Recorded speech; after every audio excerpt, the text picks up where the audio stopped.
मुखड़ा। हमरा घर के बन जो एक बेर दुल्हनिया ए गोरी। हमरा घर के बन जो एक बेर दुल्हनिया ए गोरी। जिला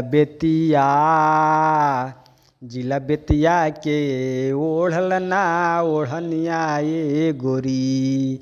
जिला बेतिया के ओढ़ल ना ओढ़निया ए गोरी। तो चलते हैं अपने फर्स्ट अंतरा के तरफ। ओढ़बू ओढ़निया तो मारी चेहरा पलाइट हो। बड़ा सुन लगबू तो मन हो जाई फालाइट हो। ओढ़बू ओढ़निया तो मारी चेहरा पलाइट हो। बड़ा सुन लगबू तो मन हो जाई फालाइट हो। रामनगर बाजार के ले लो एगो निसनिया ए छोरी।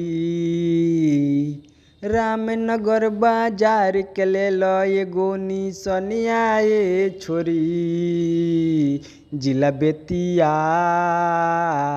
जिला बेतिया के ओढ़ल ना ओढ़निया ए गोरी। जिला बेतिया के ओढ़ल ना ओढ़निया ए गोरी। तो चलते हैं अपना सेकंड अंतरा के पास। माने लो न बात हमारे लगबू सुपरे रानी। रोज से जिया पे बजाए में दुनू बूफरे जानी। माने लो न बात हमारे लगबू सुपरे रानी। रोजे बजाएम से जिया पर दुनू बूफरे जानी। सुभाष सागर के नामे कदो अपन जवनिया ए गोरी। सुभाष सागर के नामे कदो अपन जवनिया ए गोरी। जिला बेतिया के ओढ़ल ना ओढ़निया ए गोरी।